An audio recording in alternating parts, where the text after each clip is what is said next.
Alrighty, hello everyone. Thank you so much for tuning in. As promised, you're going to be doing some music this evening. Let me just make sure the camera is... Okay. Oh, now I can't see the sheet music. Okay, I think that's good. Like that. Yeah, that's fine. Okay. Hello everyone, good evening. Thanks so much for tuning in.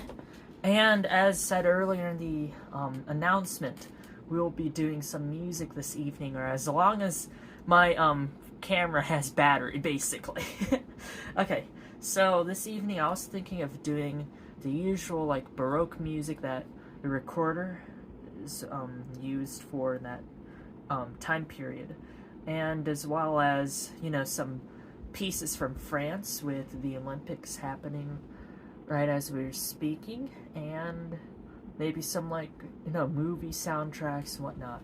We'll play as many pieces as we can, so I'll try to choose some shorter pieces as we're going. Okay, so usually I like to give an introduction about the instrument itself, so I'm going to go and do that right now. So this is a tenor recorder.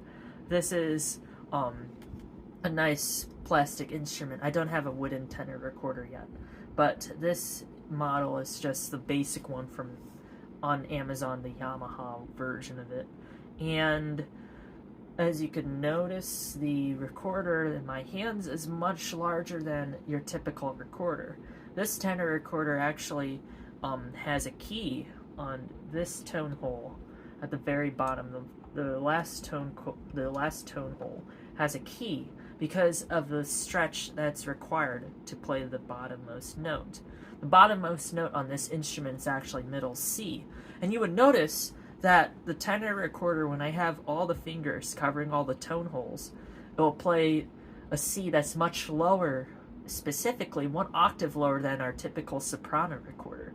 That's because the tenor recorder is a concert C instrument, and usually in the same fashion that most instruments follow, where the larger instrument is usually the deeper one. We also have that in recorders too. So this tenor instrument is actually 1 octave below our soprano recorder, which is seen in mostly elementary school, middle school, and also in high school. There's also some famous people who have picked up the recorder, such as Lizzo played it, and Sarah Jeffrey from the YouTube space, all those musicians there.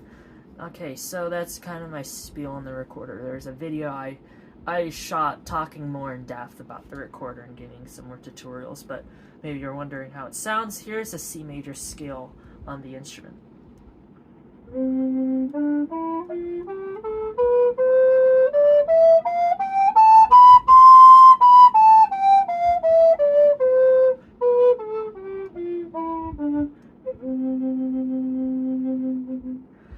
If we were to describe the tone color, also known as the timbre of this instrument, it's much less shrill than our typical soprano recorder. It's less grady, it's more mellow sounding. It's much more softer, especially at the bottom end of its register.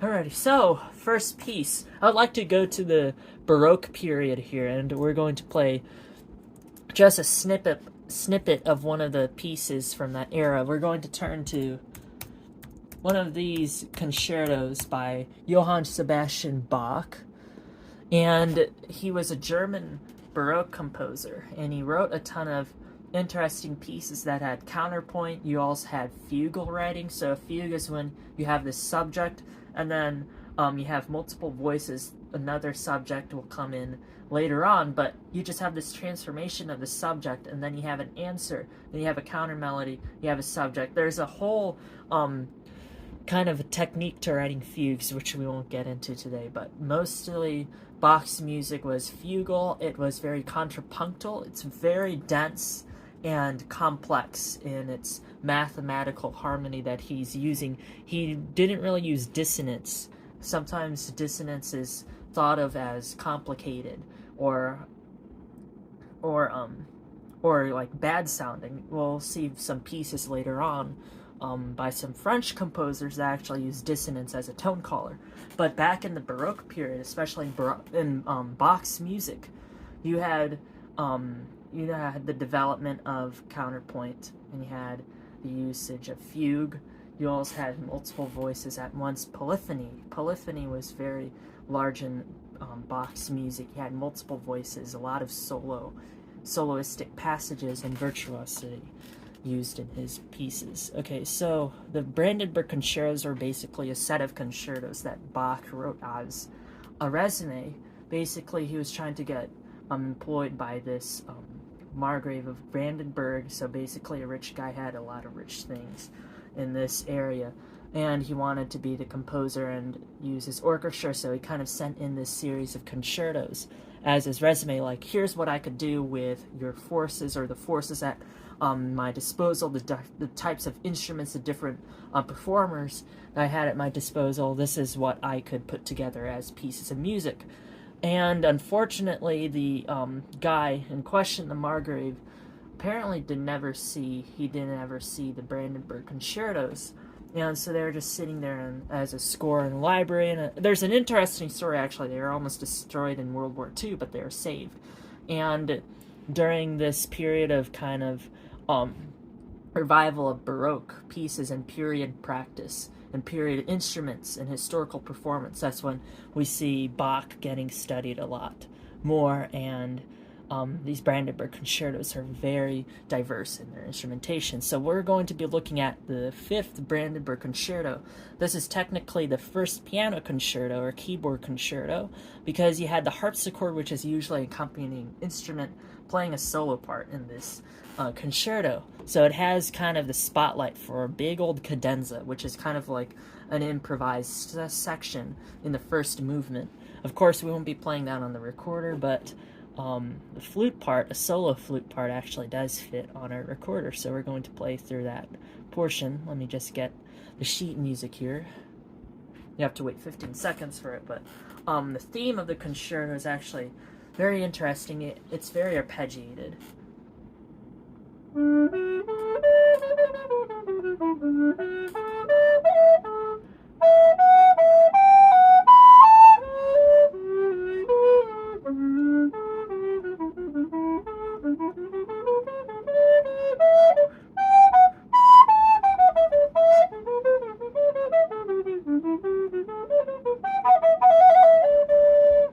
Then after that, the solo instruments take over. But okay, now we have the sheet music, and I'm going to get this out as a string dock. Let me set up my other device here, just in case we get frozen. I don't want anyone to miss if they're reading along sheet music or anything like that.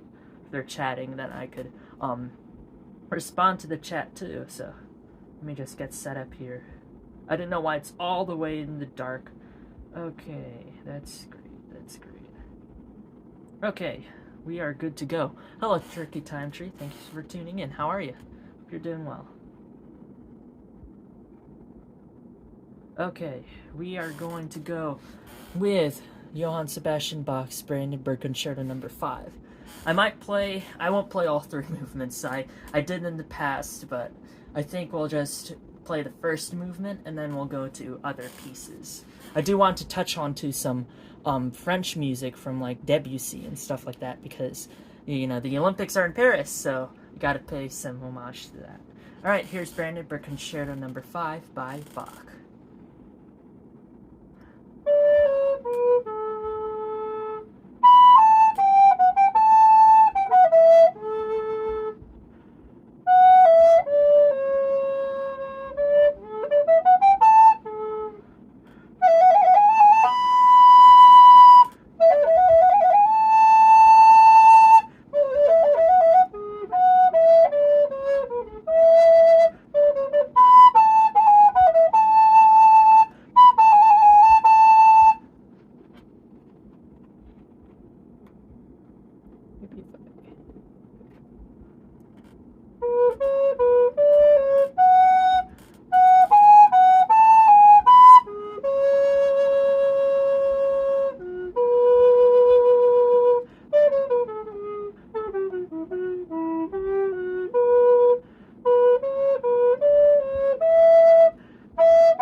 messed up an accidental there. We could go back. Okay, so around here.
Oops, sorry.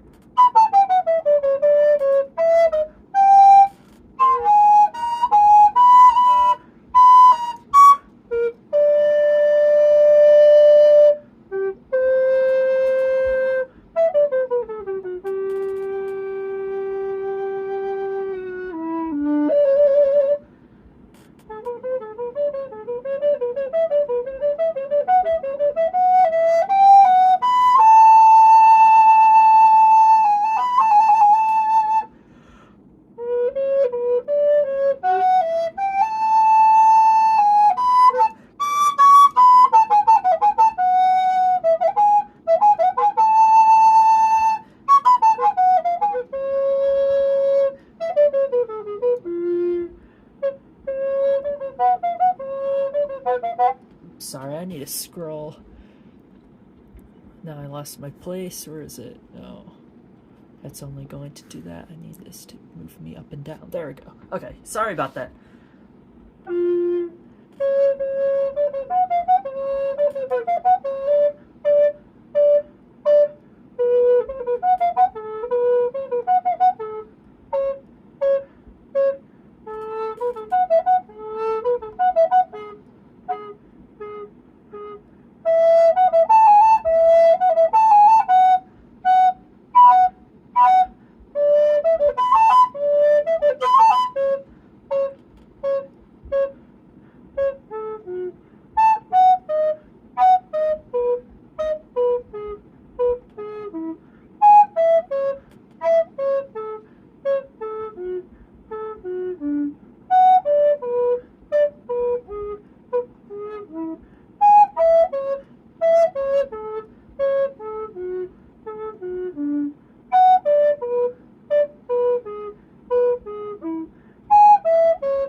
Alrighty, I need to scroll. Sorry.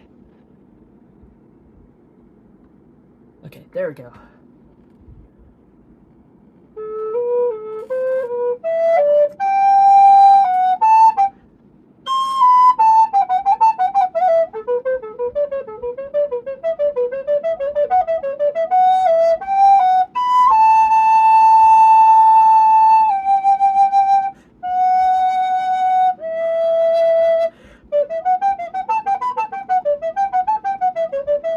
Let me fix that note. It wasn't in tune.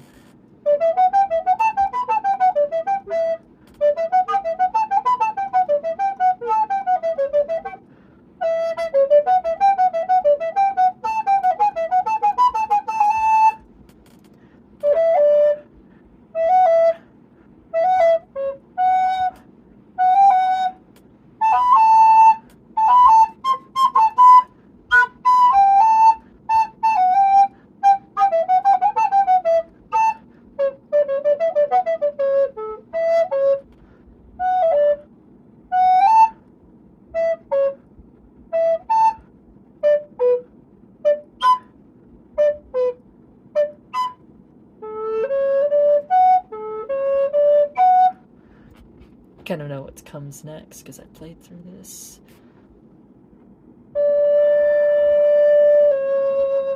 And then right there, it's just the harpsichord cadenza. It's 3 minutes long, so it's a really interesting listen.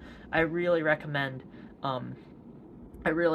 giving it a listen. It's just phenomenal. You won't believe if you see a performance of it, or if you just watch a video of someone playing it, you wouldn't believe how like insane and cool it sounds, and just watching it happen in real time. Hold up, we are frozen. I knew that we were frozen. I just didn't do anything about it because I thought these things could work, but it looks like they don't. So let me zoom in. Sorry about that mini rant. Hopefully.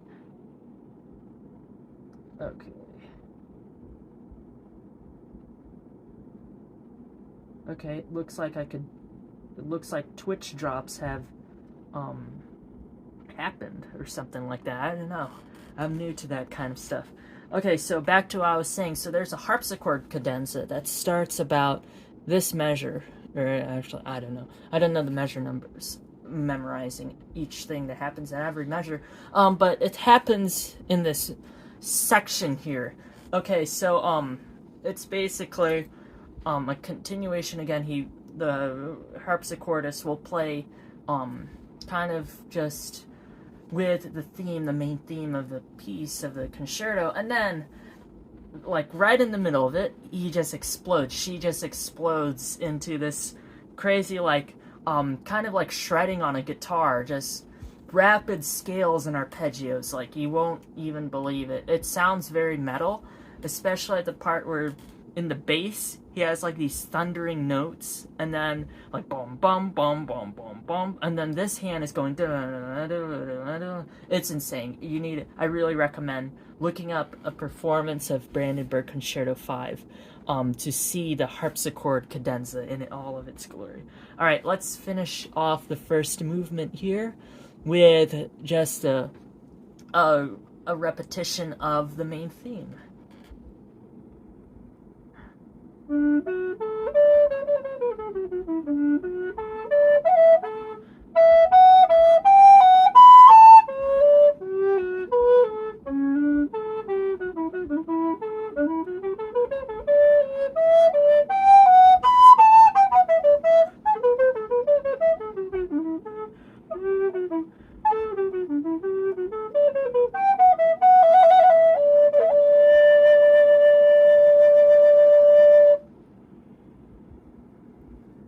Alrighty, thank you so much. That was just a practice run through of Brandenburg Concerto 5, the first movement of it. Again, by Johann Sebastian Bach.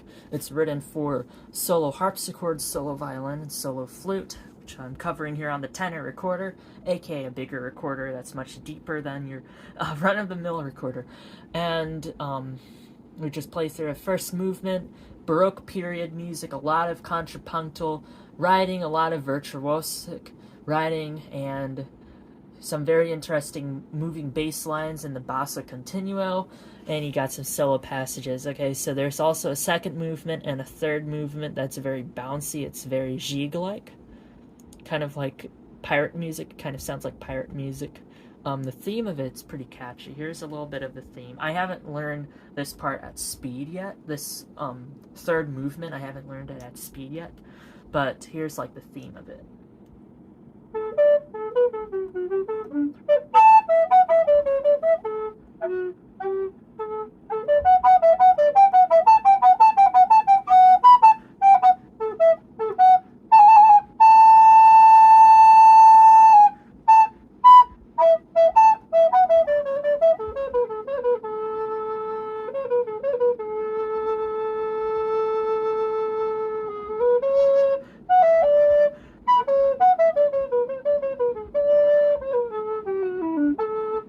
Then it just goes on and on and on.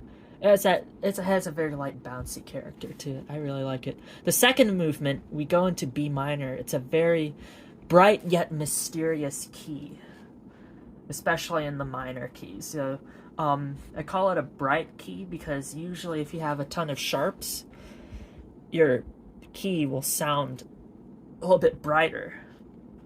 So in B minor, you have just the solo harpsichord, the solo violin, and the solo flute playing in this movement. And it's very haunting. It's very like mysterious and kind of eerie sounding. Here's the main theme.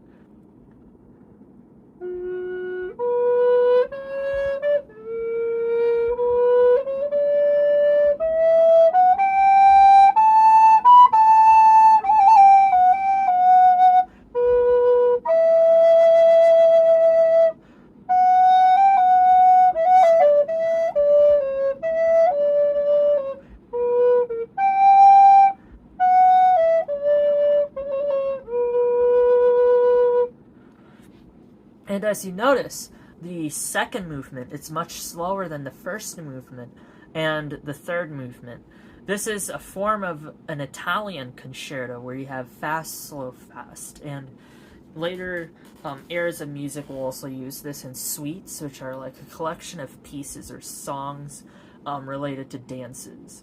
And you could also see this in the symphony. You have fast, slow, fast. Usually a slow introduction, but in the Baroque period, we don't have a slow introduction. When we're talking about concertos, usually, we have that in an overture or a French overture or French suite. So yeah, that's the Brandenburg Concerto number 5 by Bach, and a little bit about the Baroque period. Okay, so let's transition to a different era of music. We're going to still stay in the classical sphere of things. At this time, we're going to be looking at Claude Debussy, the French composer from the Romantic period, and he is known for impressionistic type music. So impressionistic music was trying to capture light. How do we capture light and these emotions? Not really emotions, because they're kind of like suggestions of emotions. So it's going to get really philosophical with these pieces of music, because you're not trying to say that, oh, that's a beautiful lake. You're kind of saying there's water that's shimmering in the light, or there's waterfowl, there's ducks flying in the distance so you could hear them quacking, or, you know, the fish swimming nearby. You're not telling them about what types of fish. You're not saying it's like salmon or there's 5 fish, nothing like that. You're not being very exact. You're just giving the suggestion, you're giving an impression of the creatures or the nature around you.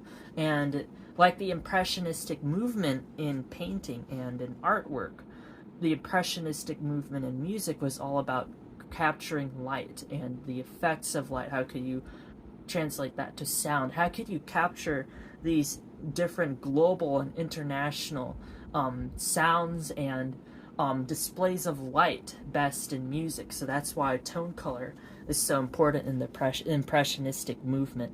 And while there are some pieces that are deemed as impressionistic before Debussy, the French composers in the early 1900s really emboldened the idea of what an impressionistic piece is. So the impressionistic piece that I have selected to play kind of like excerpts of would be Debussy's Petite Suite.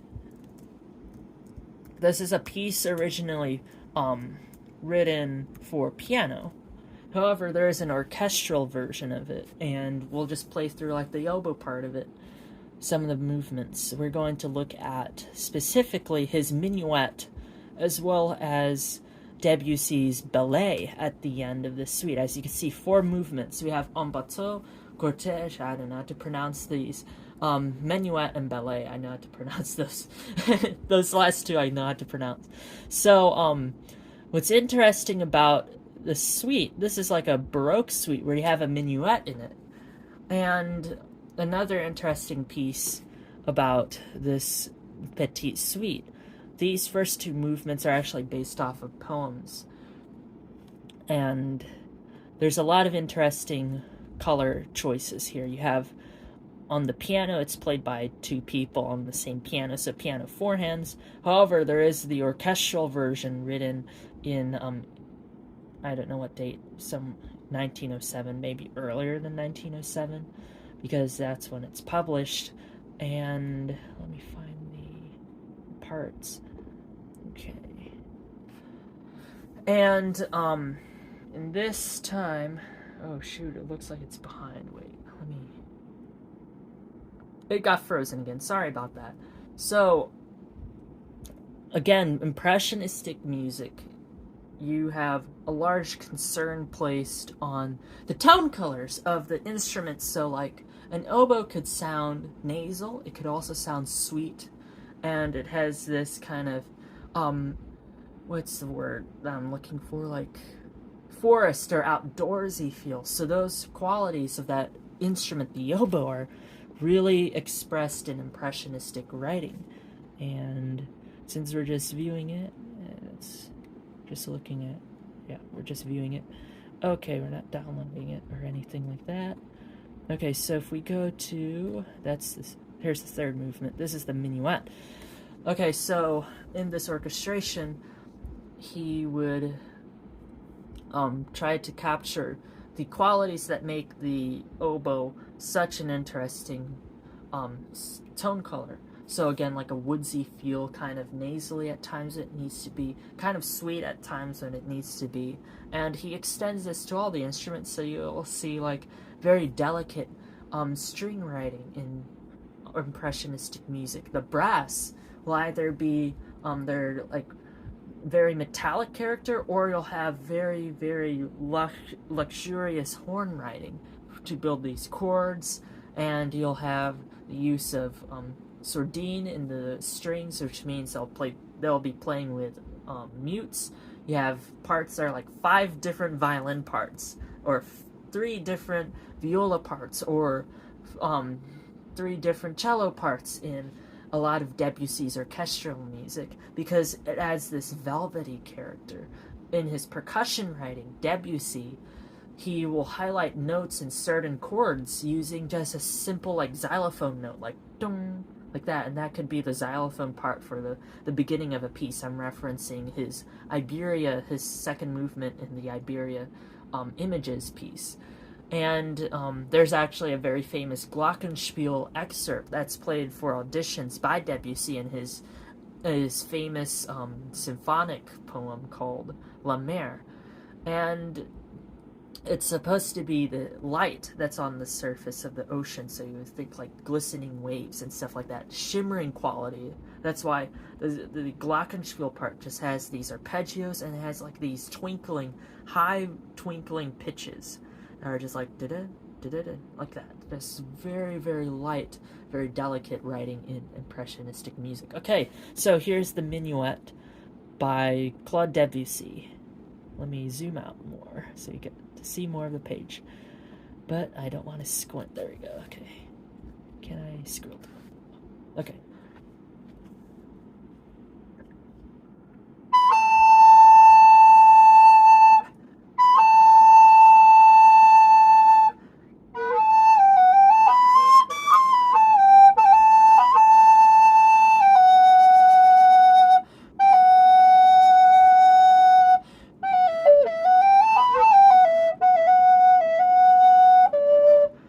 Right here, the violins have this melody.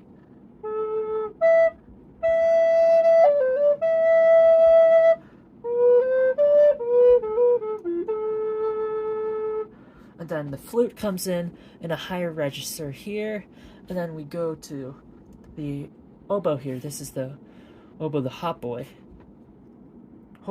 or however you say it.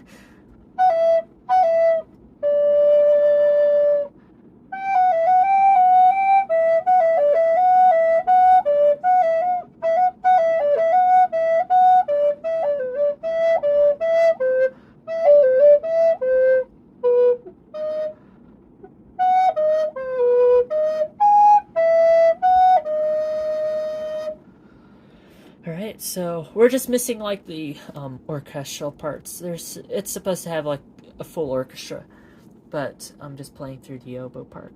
I literally saw the recording icon on the I didn't save or something, which is weird. Oh, that is interesting. Alrighty, so we're gonna move down here. That looks like it's still an oboe part, so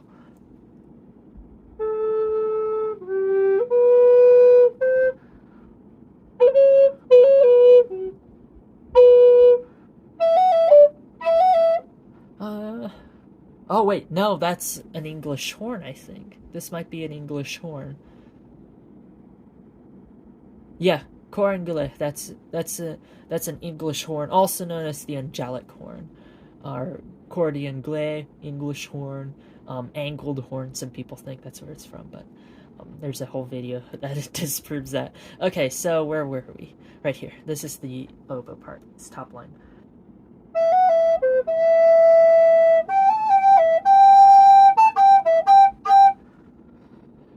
And then we have a solo for the cor anglais down here. Let me see if it's still frozen or not. Okay, we are good. Let me zoom in. Of course it won't let me zoom in. What's going on? It's not letting me zoom in. It's just doing this weird thing where it's going out and in. I don't know what that's about. We're just gonna keep rolling with it. Okay. So, again, very delicate and thoughtful orchestration. You're not putting the oboe where it needs to be because you think of it as a palette that you're using in your painting. So that's why the oboe has only like a note here and stuff. It's very purposeful in the texture of the orchestra as a whole in order to kind of paint this wash of color. Okay, so we come back here.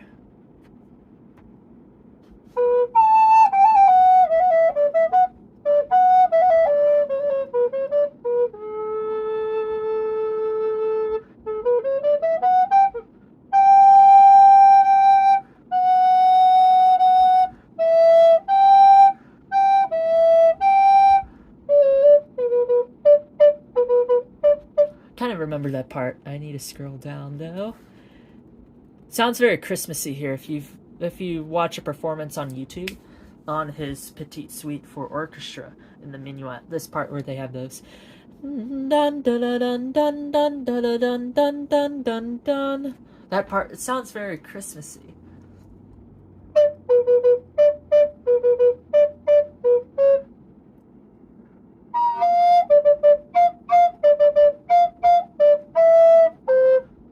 Then we have our oboe solo right here at 16.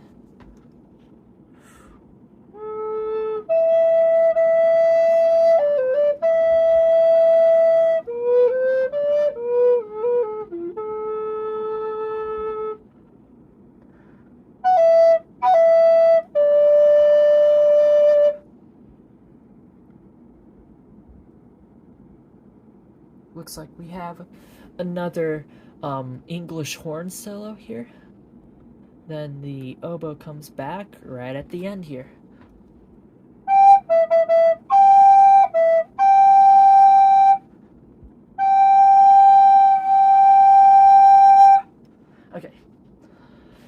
Okay, so this next movement, the last one, is called the ballet.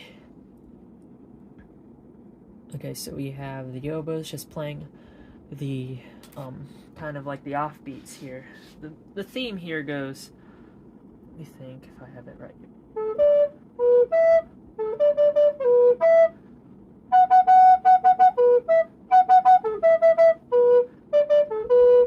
Something something like that, and it's very fast. Da-dun, da-dun, dun-da-dun-da-dun.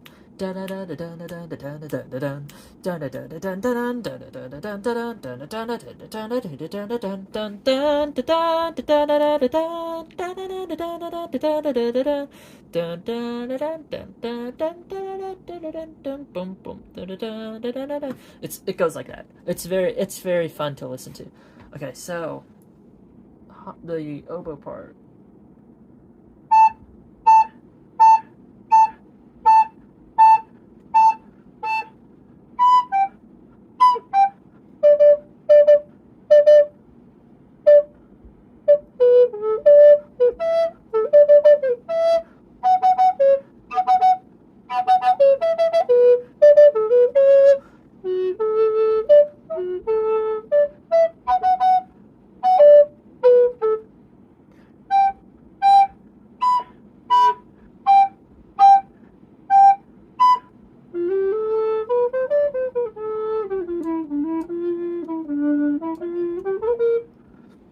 Can you scroll?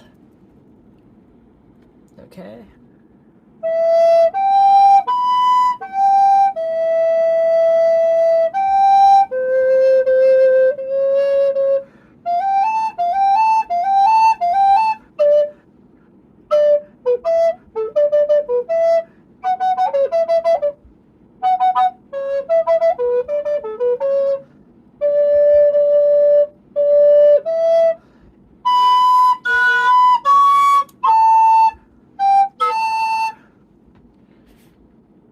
Okay, now we're at tempo de valse, so this is like a waltz section, and then here's the hautboy, or the oboe.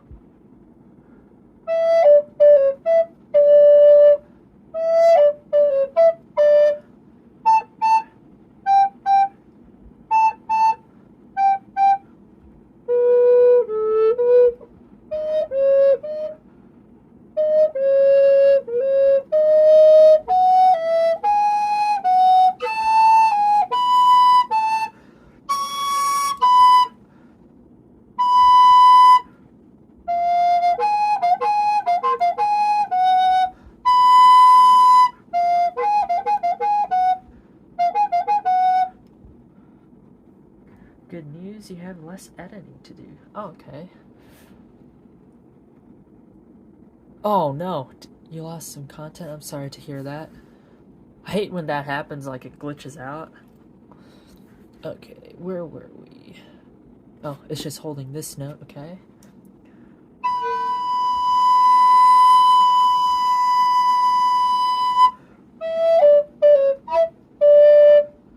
And then we get back to our A tempo. This is where we have the theme, the da-dun, da-dun, da-dun, da-dun, da-dun, da-da-dun, da-dun, da-dun, da-dun, da-dun, da-da-da-da-dun, da-dun, da-da-da-da-dun, da-da-da-da-da-da. However it goes like that. Okay, so A tempo.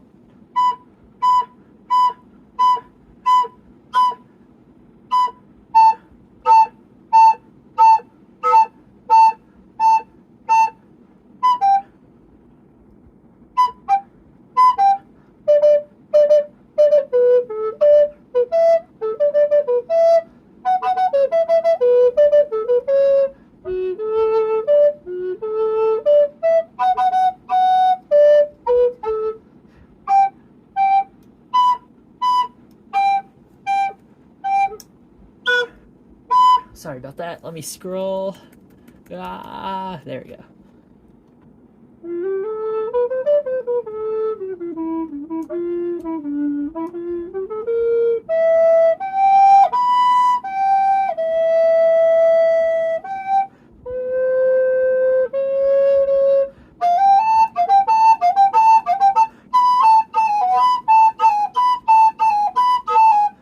Oh, wait.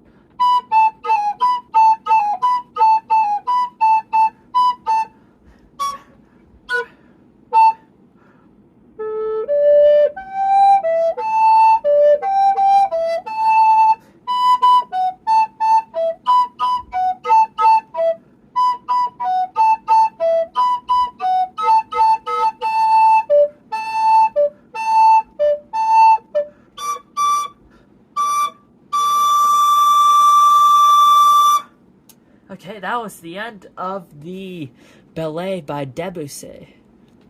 If only I could play a recording with the full orchestra and I could hear all these other parts.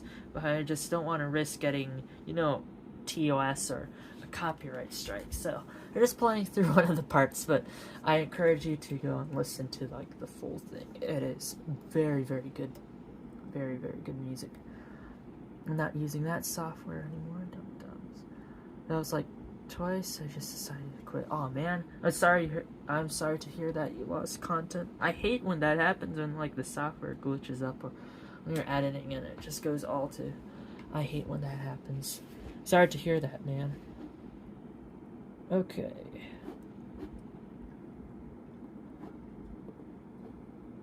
There's a piece by Debussy I've always wanted to play through. Let me find it. We'll play through either Reverie or Girl with Flaxen Hair. Let's see which one I could find first. A doable version of, because all these are going to be for violin and stuff. I was twice. This is just a game I was chilling by myself. It's Miss will record it, and then it crashes. Oh man. Yeah. Okay. This is Reverie by Debussy. Should be or no, we'll just play.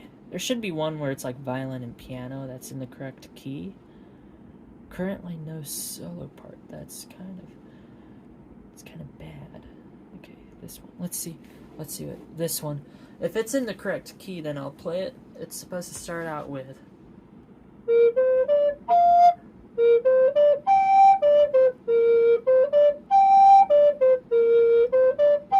and then while that's going in the background, you have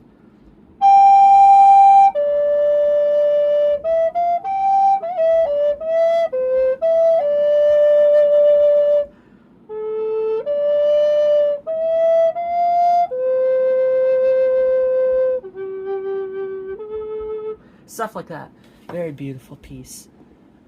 Originally written for piano. Okay, this looks like the correct key. Thank goodness. Okay. Play through this. Okay, I'll just do the 2-bar intro on my own. I don't have a piano up here with me.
Can't see. Need to scroll down. Okay.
Thank you so much. So that was Reverie by Debussy.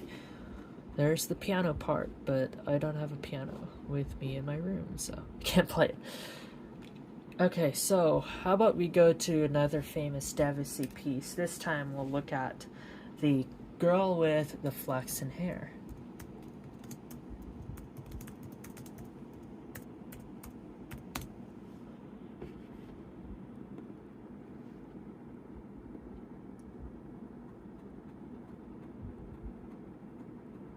This is a very famous piece. It's very pentatonic, meaning the scale that it's built upon, it uses only like 5 notes in its theme.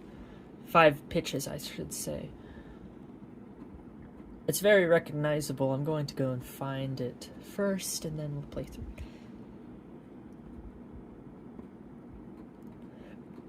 It's orchestra. We just need the one that's violin and piano.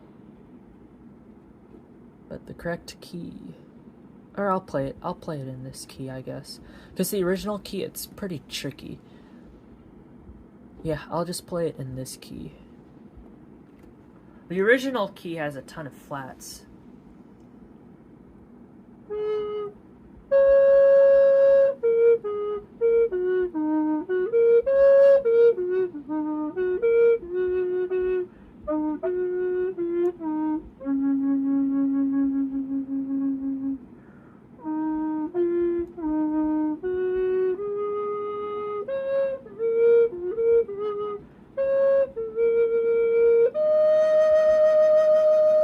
That's in the original key, but it has a ton of flats, and it's kind of difficult to get to those lower notes on this instrument. So they're going to play this transposed version. Okay. Let's be piano and very expressive. Okay, here it goes. Girl with the Flaxen Hair by Debussy.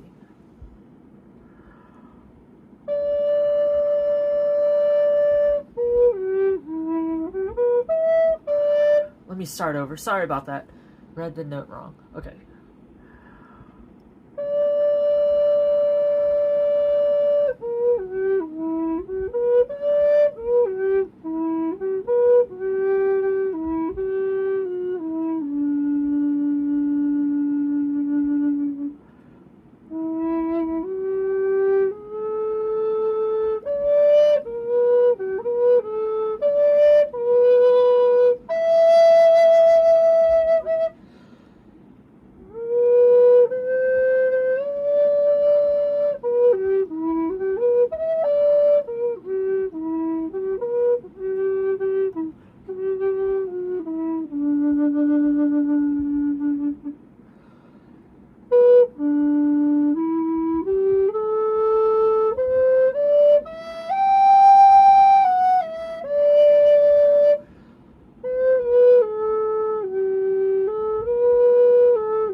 I don't know what those symbols mean.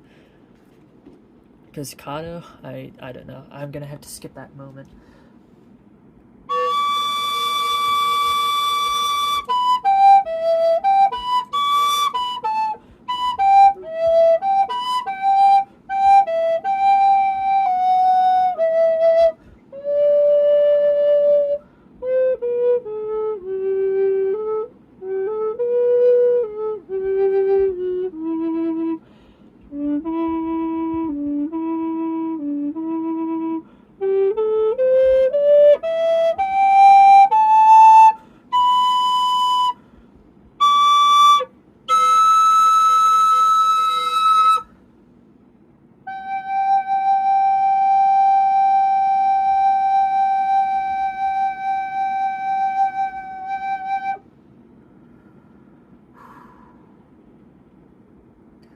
my goodness. Okay, so it's very beautiful sounding as as usual with the Debussy. I almost ran out of air there. Honestly, I got lightheaded at this from right here to the end. I got really lightheaded, so like I start like my vision started getting blurry, like my eyes right now. Okay, gotta take it at a faster tempo then maybe, so I don't run out of air. I really like the. Let's go back to the beginning. I just really like playing through the top part.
It's so beautiful. Oh my goodness. I know I messed up on some like the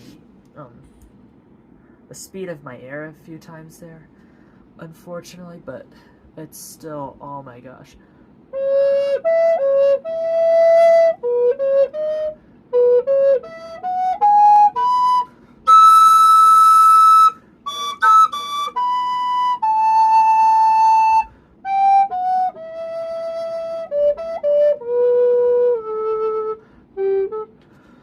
That part, oh my goodness. It's such a beautiful piece. I really like it. Oh my, alright. Whew. Okay, what other piece by him? Let's look. Maybe the Arabesque violin version for this? Let's see. Small orchestra. Okay,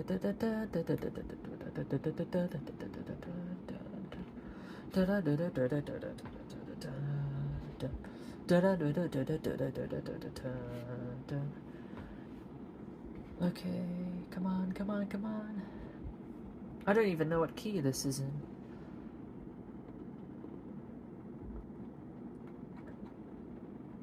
Okay, it's an E, looks like.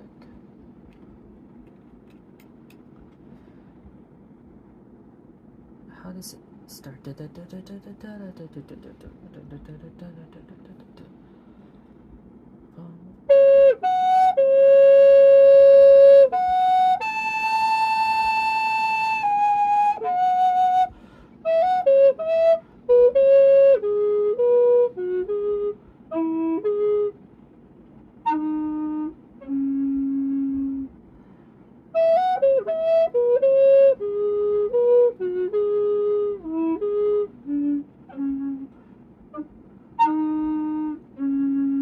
Can't play that deep, but I think that is like the opening.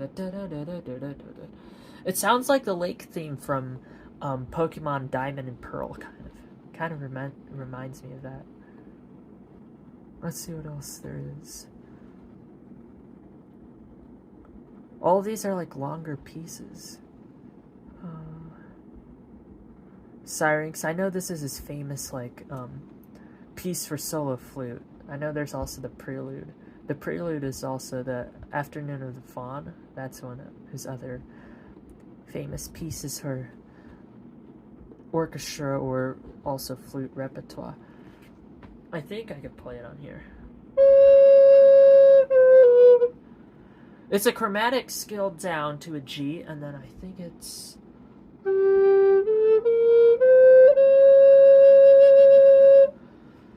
Let's see. Okay, there it is.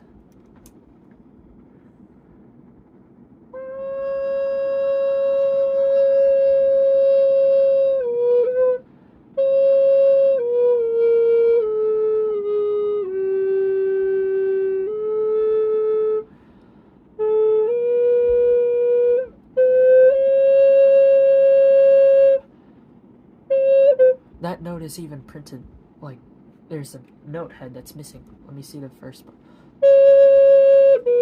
So it goes.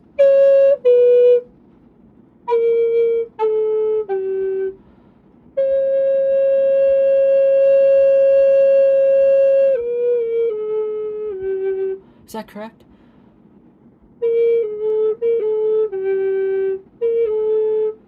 Oh wait, no it isn't. It's... There we go.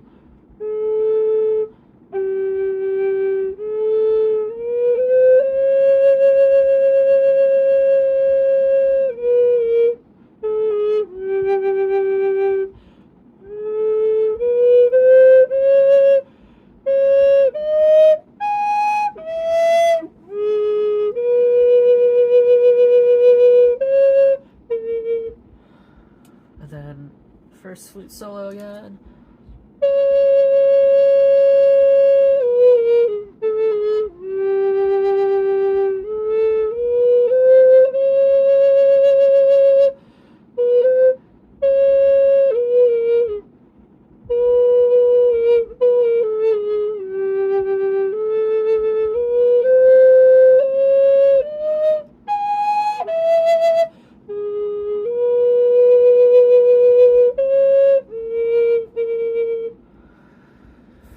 Whew. It's a doozy, all those chromatic notes.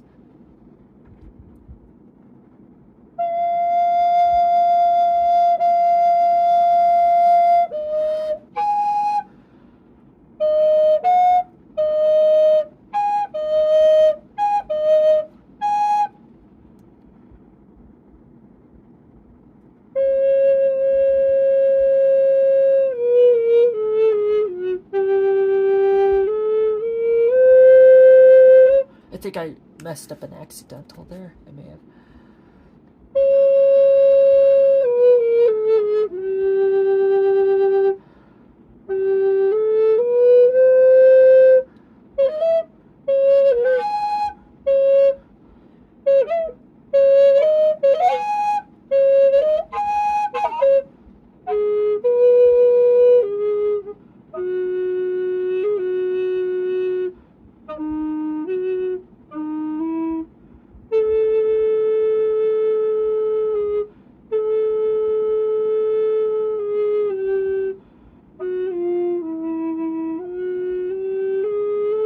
Oh, that's just it in A. Hello, Adventures of Anna. How are you? Good evening. I was just playing through some like random French pieces on my instrument. Oh man, let's see. What else he has? Petite. I don't know that piece actually. I don't know. Dance. Images for orchestra. These are fun. His fugue. He wrote a fugue, yeah. No, I don't speak French, unfortunately, but I do know a tiny bit just because we played some of this composer's work in orchestra, and the sheet music had instructions. It had instructions in French, so a little bit, but I can't speak it. Got in images. Ooh. Oh, that's images of Bleaks. Some of his images in the first series aren't that bad to play on just one instrument, that is the piano. Where's his Bleaks scores? What's this? Okay. Voiles, where's voice? Where's this veils? That's the English translation of this piece I'm trying to find. None of that looks like it,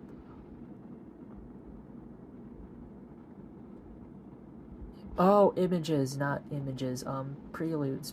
That's why. That's why it didn't look familiar. There's the sonata flute for harp, flute, and viola. Where is it? What was I looking? Preludes. Book 1, I think. Yeah, book 1. And voiles. There. Oh shoot, that's a recording of it, not the score. Okay, this one should have it.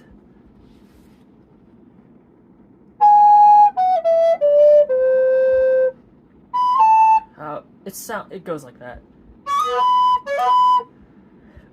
I don't know the notes actually, I can't remember them. That's why I need the sheet music for it. Oh yeah, the titles of his piano pieces are sometimes at the end, which is interesting. That's not it. I don't recognize that piece.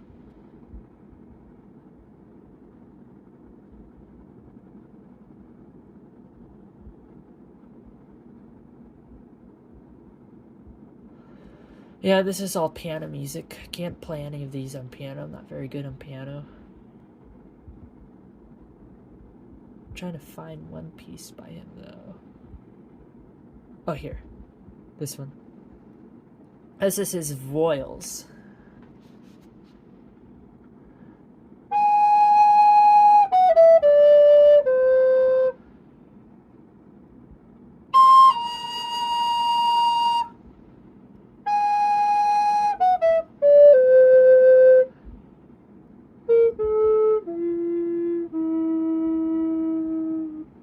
Can't play bass clef on this instrument. Yay. Gonna skip all of that.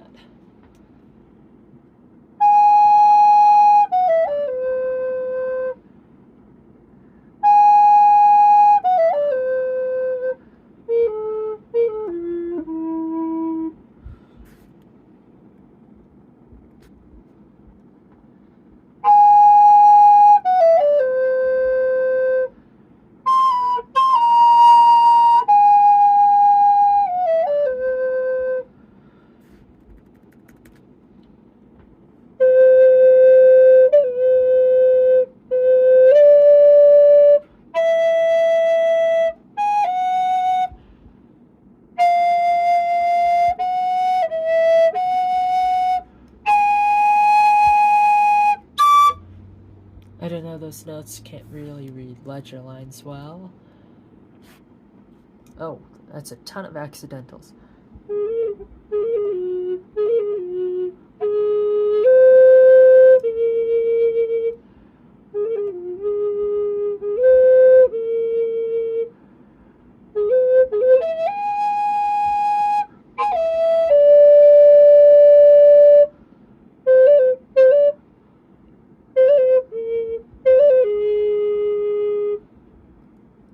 B flats.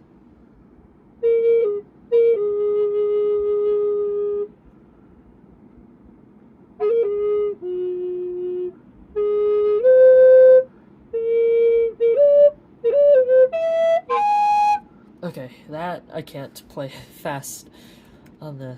Yeah, okay, now it's really veils. Oh my goodness. There. Voiles. Veils. Okay, that was interesting. Alrighty.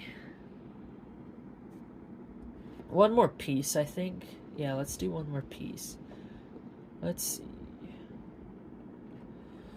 Let's see, a Pokemon piece. Yeah, let's do something from the Pokemon games. Of course, why won't we do something from the Pokemon games? Why wouldn't we? What region am I thinking of? I haven't played anything from Unova, but it seems appropriate to play something from Kalos since the Olympics are in France. Let's do Campfire Town. That one's fun. Oh, shoot. I'm going to have to scoot in for this. my instruments rolling. Stop it from rolling.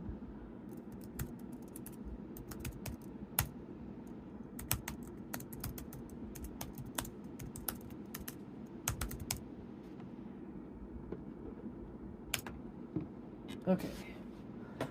There should be sheet music of this because I know I checked for it a while ago.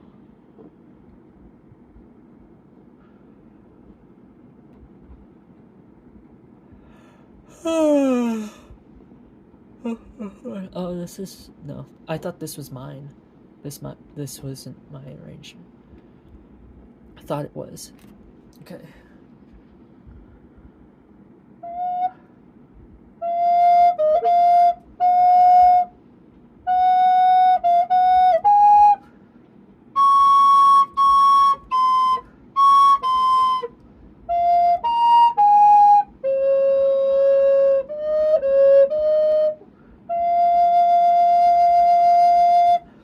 Need to scroll, or actually, let's see what this looks like full. There. Okay.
That doesn't seem right. I guess it is.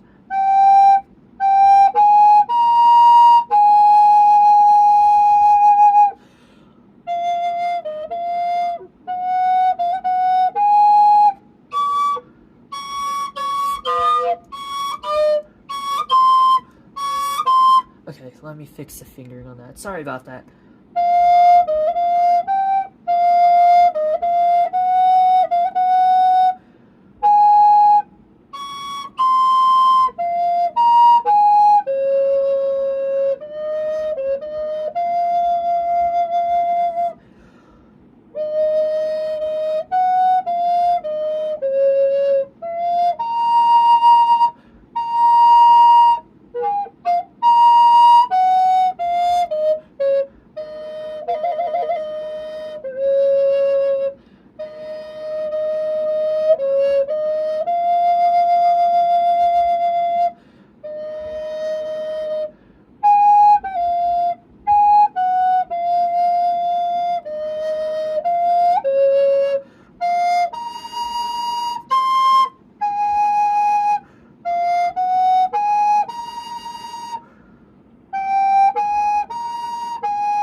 Is that correct?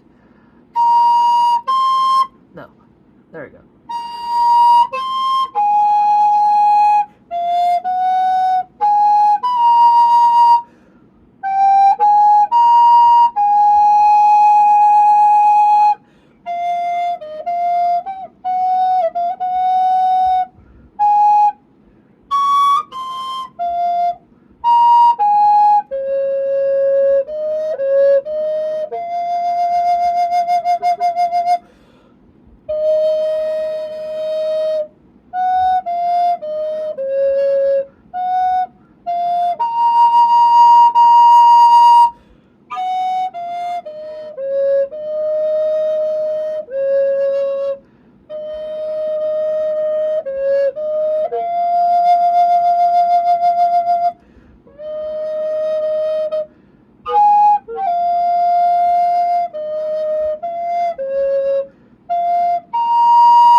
Thank you so much. That was Campfire Town from Pokemon X and Y. Those games are like 2 year or like a decade old, I think, if I remember when they came out correctly. That is wild that they're that old. Oh man. Here, let's see what else. What other Pokemon songs I found here, like quickly. Oh, there's Emotion from Pokemon Black and White. This one's fun. Not if it's scrunched up like that. How am I supposed to read it? There we go.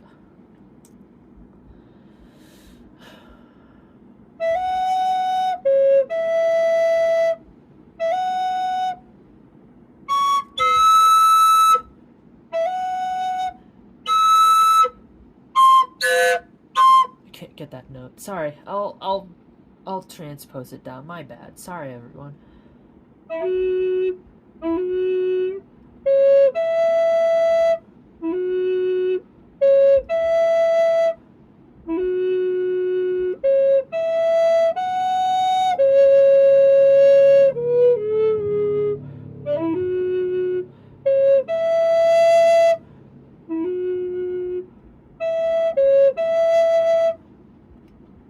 Scroll.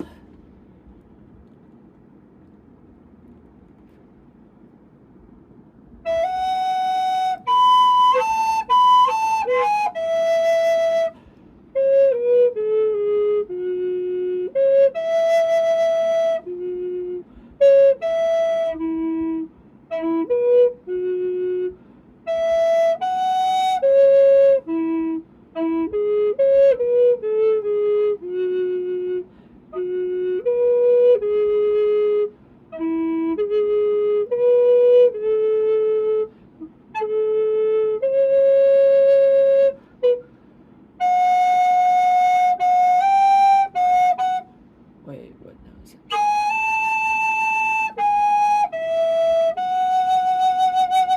Then back to the beginning.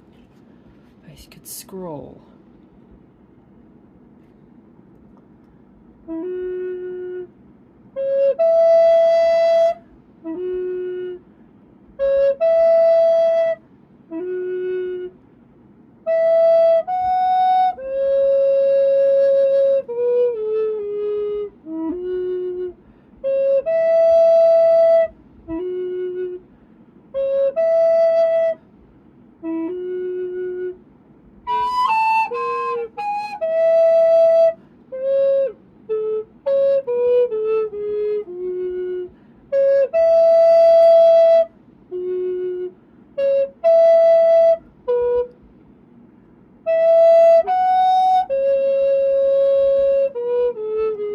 You scroll.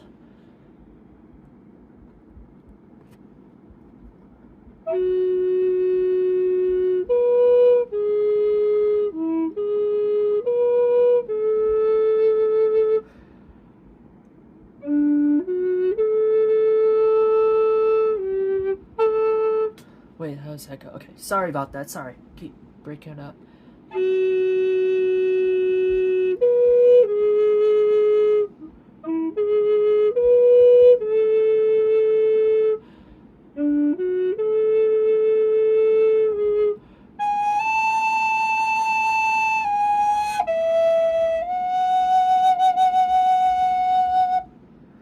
And there's Emotion from Pokemon Black and White. Okay. Oh, Tricky Time Tree. I think you might recognize this one if I could play the key signature here. I think you might recognize this one.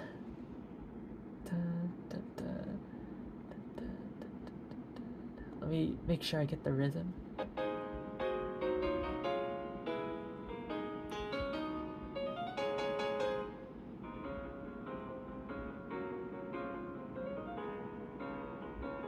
Okay, right from here.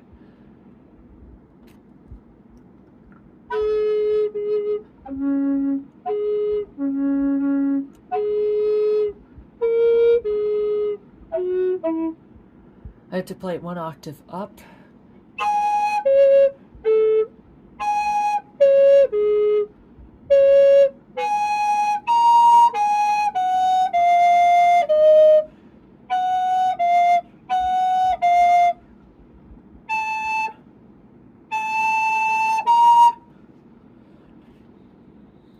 scroll.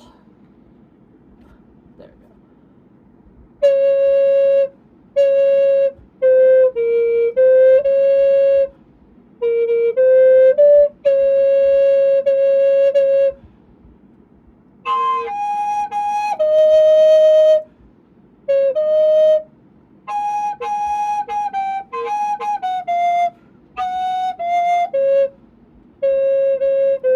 I don't think that's correct. I don't think those pitches are correct here.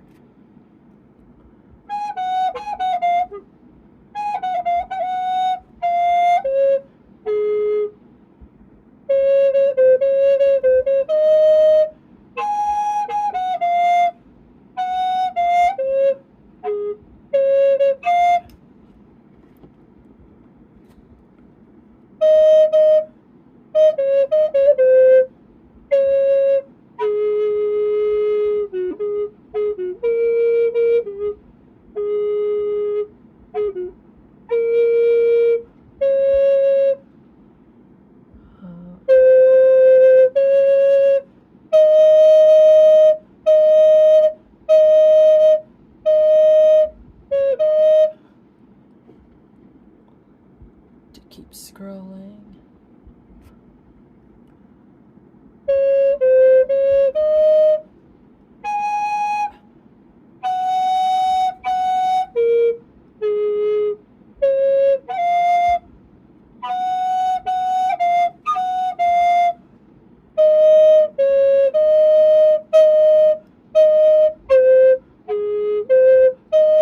I don't remember this part in the song at all. It must be like later on.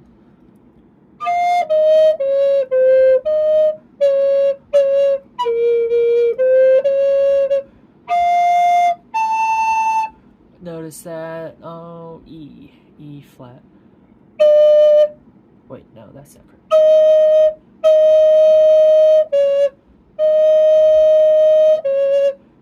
What note is that? Is it an F or is it a D? There we go. Alright, it's kind of, I think this might be, it might be in one of the lower voices where the melody is. It's right here, I know that.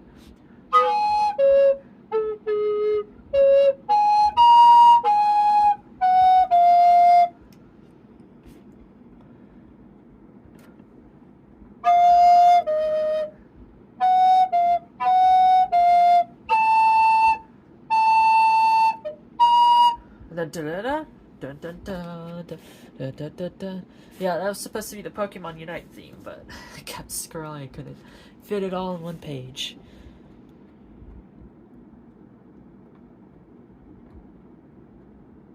Ends farewell and melody. Melodic. Ooh, what key signature is this?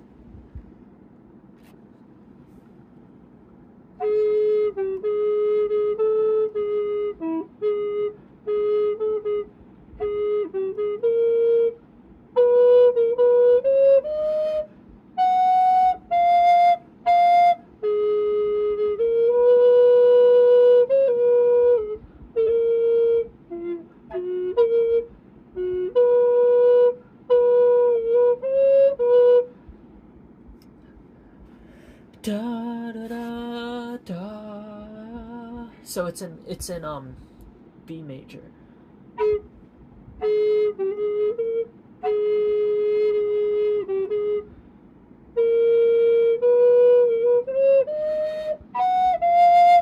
I think.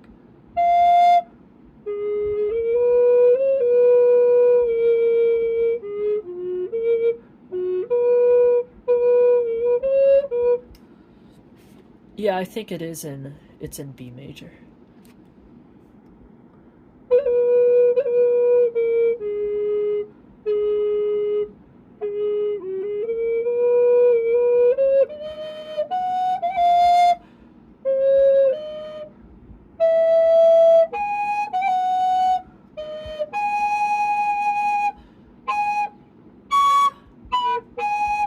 I have to transpose it down.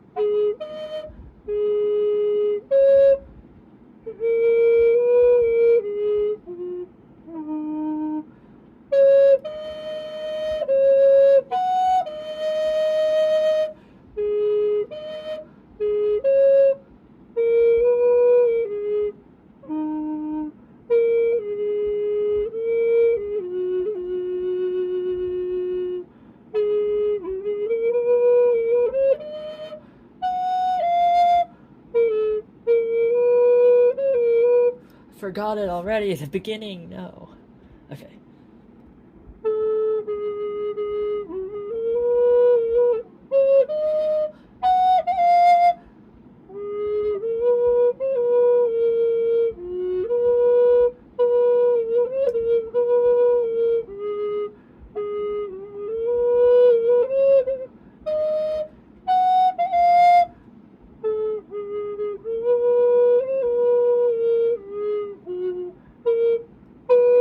Keep thinking B flat notes and B natural.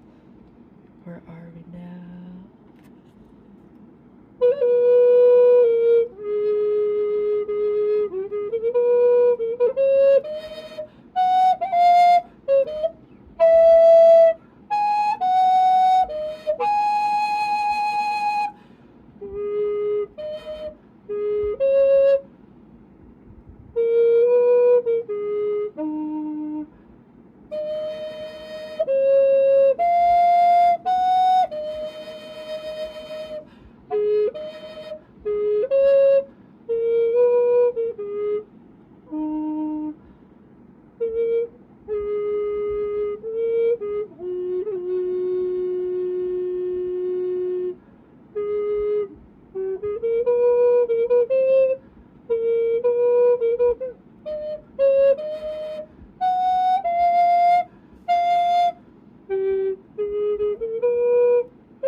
Alright, that was Meloetta's Relic song from Pokemon Black and White. Okay, this is kind of a crazy puzzle, oh man. Alrighty, I think that does it for all the pieces of music that I'll be playing this evening. Thank you so much for tuning in. To all of you, thank you so much to Adventures of Anna and Tricky Time Tree for joining me live as well. Alrighty, hope you enjoyed the pieces and hope that you had a wonderful week too. It's Friday, so the weekend is starting tomorrow. Alright, thank you so much everyone. Please do something nice for yourself and for others around you. Please take care of yourselves and have a wonderful start to the evening. Or if you're already like me and it's about 12, have a wonderful good evening. I guess that was kind of weird. Let me scratch that. Sorry about that. Have a wonderful evening. I need a teleprompter. Look at that. Have a wonderful evening. Please do something nice for someone and have a good one. Alright, take care. We love you and good night. Thank you so much for tuning in again.